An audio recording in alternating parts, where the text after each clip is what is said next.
शांति। आज 1 जनवरी 2026 की बाबा की साकार मुरली है।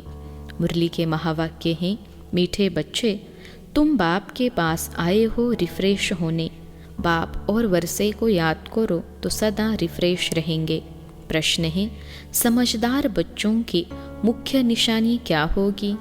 उत्तर है, जो समझदार है उन्हें अपार खुशी होगी। अगर खुशी नहीं तो बुद्धू है। समझदार अर्थात पारस बुद्धि बनने वाले, वह दूसरों को भी पारस बुद्धि बनाएंगे। रूहानी सर्विस में बिजी रहेंगे। बाप का परिचय देने बिगड़ रह नहीं सकेंगे। ओम शांति।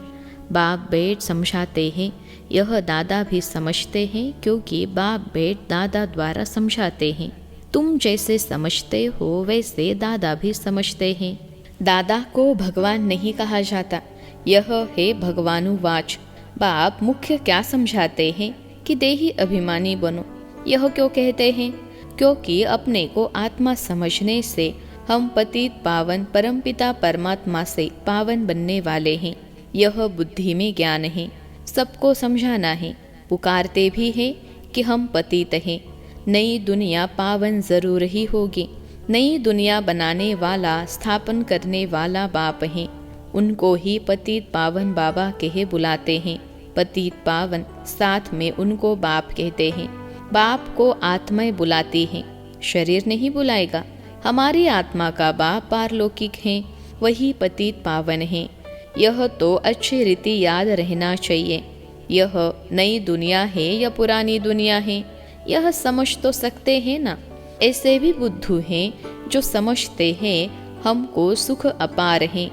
हम तो जैसे स्वर्ग में बैठे हैं, परंतु यह भी समझना चाहिए कि कलयुग को कभी स्वर्ग कह नहीं सकते। नाम ही है कलयुग, पुरानी पतित दुनिया। अंदर है ना, मनुष्यों की बुद्धि में यह भी नहीं बैठता है। बिल्कुल ही जड़ जड़ीभूत अवस्था है। बच्चे नहीं पढ़ते हैं तो कहते हैं ना कि तुम तो पत्थर बुद्धि हो। बाबा भी लिखते हैं, तुम्हारे गांव निवासी तो बिल्कुल पत्थर बुद्धि हैं। समझते नहीं हैं क्योंकि दूसरों को समझाते नहीं हैं। खुद पारस बुद्धि बनते हैं तो दूसरे को भी बनाना चाहिए। पुरुषार्थ करना चाहिए। इसमें लज्जा आदि की तो बात ही नहीं। परंतु मनुष्यों की बुद्धि में आधा कल्प उल्टे अक्षर पड़े हैं तो वह भूलते नहीं हैं। कैसे भुलाएं? भुलवाने की ताकत भी तो एक बाप के पास ही है। बाप बिगर यह ज्ञान तो कोई दे नहीं सकते। गोया सब अज्ञानी ठहरे, उनका ज्ञान फिर कहाँ से आए? जब तक ज्ञान सागर बाप आकर न सुनाए। तमो प्रधान माना ही अज्ञानी दुनिया, सतो प्रधान माना देवी दुनिया। फर्क तो है ना। देवी देवताएं ही पुनर्जन्म लेते हैं। समय भी फिरता रहता है। बुद्धि भी कमज़ोर होती जाती है। बुद्धि का योग लगाने से जो ताकत मिले वह फिर खलास हो जाती है। अभी तुमको बाप समझाते हैं तो तुम कितने रिफ्रेश होते हो। तुम रिफ्रेश थे और विश्राम में थे। बाप भी लिखते हैं ना, बच्चों आकर रिफ्रेश भी हो जाओ और विश्राम भी पाओ। रिफ्रेश होने बाद तुम सतयुग में विश्रामपुरी में जाते हो। वहाँ तुमको बहुत विश्राम मिलता है। वहाँ सुख, शांति, संपत्ति आदि सब कुछ तुमको मिलता है। तो बाबा के पास आते हैं रिफ्रेश होने, विश्राम पाने। रिफ्रेश भी शिव बाबा करते हैं, विश्राम भी बाबा के पास लेते हो। विश्राम माना शांत। थक कर विश्रामी होते हैं ना। कोई कहा जाते हैं विश्राम पाने। उसमें तो रिफ्रेशमेंट की बात ही नहीं। यहाँ तुमको बाप रोज समझाते हैं तो तुम यहाँ आकर रिफ्रेश होते हो। याद करने से तुम तमो प्रधान से सतो प्रधान बनते हो। सतो प्रधान बनने के लिए ही तुम यहाँ आते हो। उसके लिए क्या पुरुषार्थ है? मीठे मीठे बच्चे, बाप को याद करो। बाप ने सारी शिक्षा तो दी है।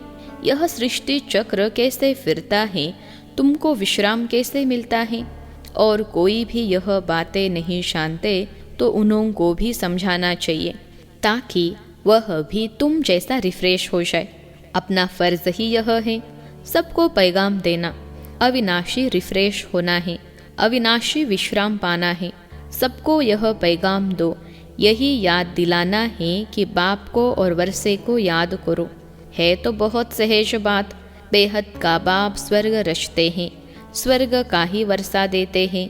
अभी तुम हो संगम युग पर, माया के श्राप और बाप के वर्षे को तुम जानते हो।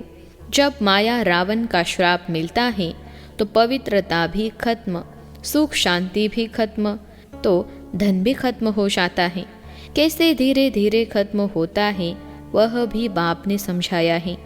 कितने जन्म लगते हैं, दुख धाम में कोई विश्राम थोड़े ही होता है, सुख धाम में विश्राम ही विश्राम है। मनुष्यों को भक्ति कितना थकाती है, जन्म जन्मांतर भक्ति थका देती है, कंगाल कर देती है। यह भी अब तुमको बाप समझाते हैं। नए नए आते हैं तो कितना समझाया जाता है।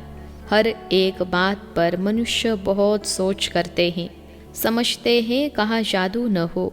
अरे तुम कहते हो जादूगर, तो मैं भी कहता हूँ जादूगर हूँ, परंतु जादू कोई वह नहीं है जो भेड़ बकरी आदि बना देंगे। जानवर तो नहीं है ना, वह बुद्धि से समझा जाता है। गायन भी है सूरमंडल के साज से। इस समय मनुष्य जैसे रीढ़ मिसल हैं। यह बातें यहाँ के लिए हैं, सतयुग में नहीं गाते। इस समय का ही गायन है।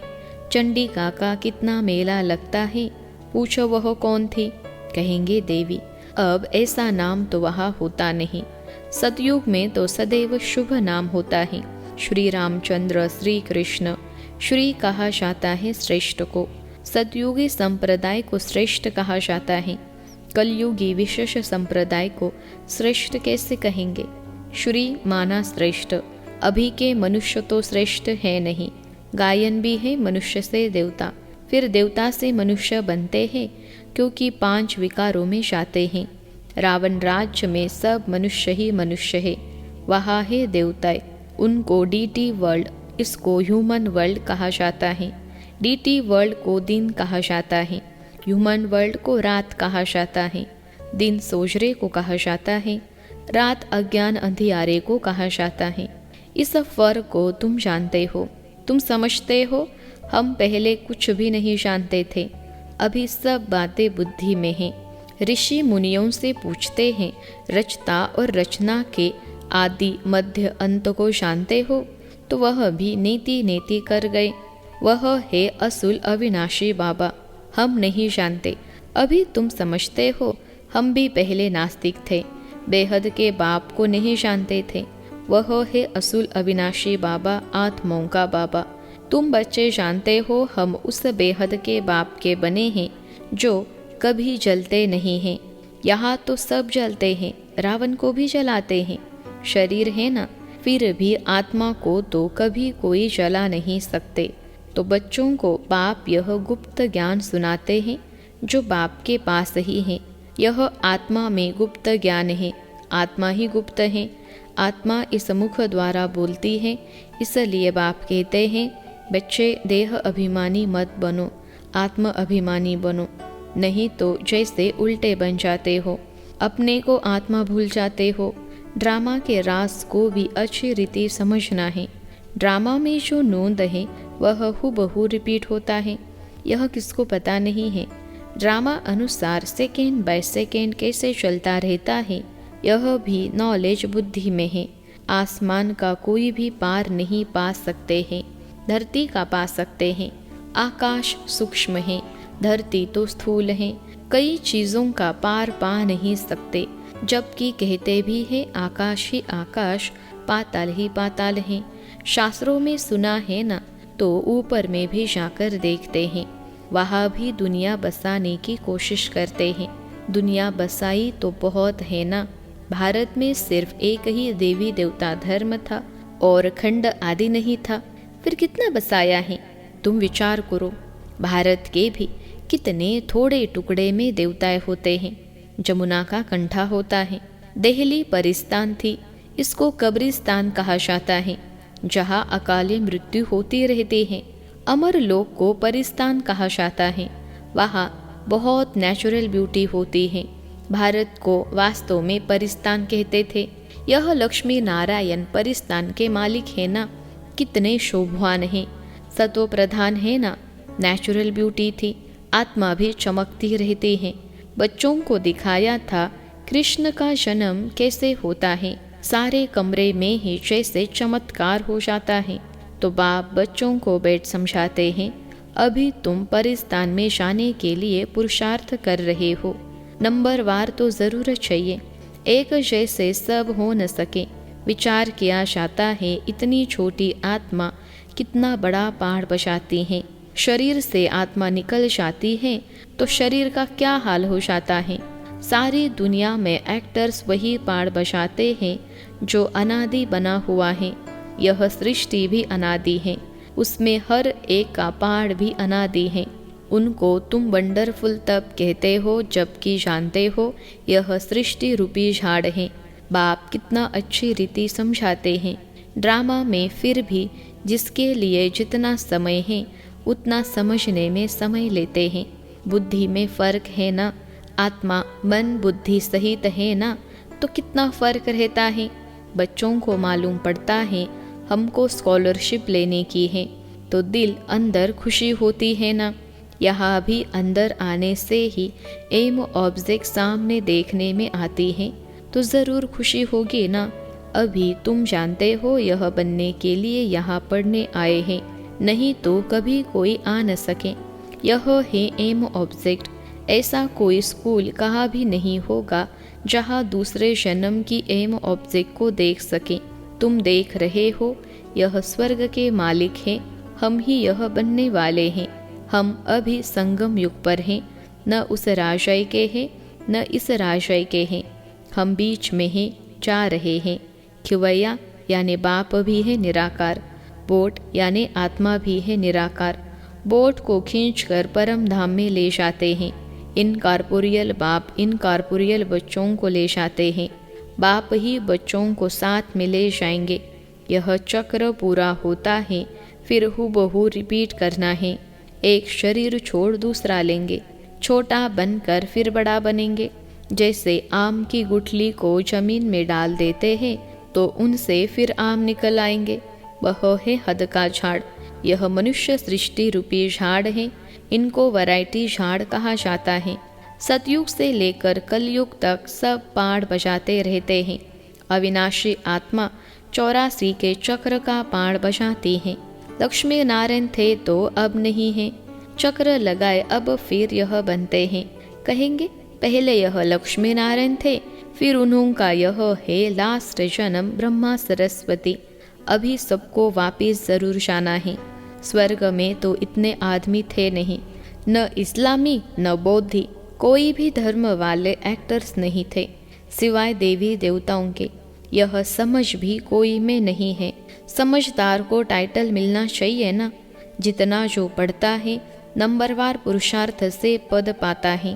तो तुम बच्चों को यहाँ आने से ही यह एम ऑब्जेक्ट दे खुशी होनी चाहिए। खुशी का तो पारावार नहीं। पाठशाला व स्कूल हो तो ऐसा है कितनी गुप्त परंतु जबरदस्त पाठशाला है। जितनी बड़ी पढ़ाई उतना बड़ा कॉलेज, वहाँ सब फैसिलिटीज मिलते हैं। आत्मा को पढ़ना है, फिर चाहे सोने के तख्त पर चाहे लकड़ी के तख्त पर चढ़े। बच्चों को कितनी खुशी होनी चाहिए, क्योंकि शिव भगवानुवाच है ना, पहले नंबर में है यह विश्व का प्रिंस। बच्चों को अब पता पड़ा है। कल्प कल्प बाप ही आकर अपना परिचय देते हैं। मैं इनमें प्रवेश कर तुम बच्चों को पढ़ा रहा हूँ। देवताओं में यह ज्ञान थोड़े ही होगा।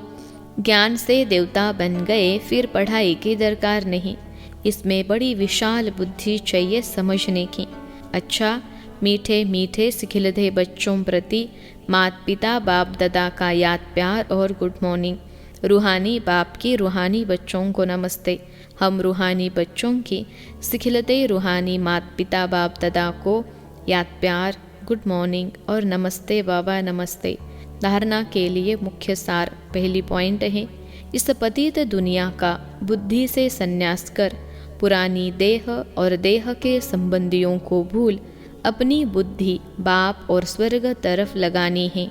दूसरी पॉइंट है, अविनाशी विश्राम का अनुभव करने के लिए बाप और वर्षे की स्मृति में रहना है। सबको बाप का पैगाम दे रिफ्रेश करना है। रूहानी सर्विस में लज्जा नहीं करनी है। आज का वरदान है, संगठन में एक मत और एक रस स्थिति द्वारा सफलता प्राप्त करने वाले सच्चे स्नेही भव। संगठन में एक मत और एक रस स्थिति द्वारा सफलता प्राप्त करने वाले सच्चे स्नेही भव। विश्लेषण है, संगठन में एक ने कहा, दूसरे ने माना, यह है सच्चे स्नेह का रिस्पॉन्ड। ऐसे स्नेही बच्चों का एग्जाम्पल देख और भी संपर्क में आने के लिए हिम्मत रखते हैं। संगठन भी सेवा का साधन बन जाता है। जहाँ माया देखती है कि इनकी यूनिटी अच्छी है, घेराव है, तो वहाँ आने की हिम्मत नहीं रखती।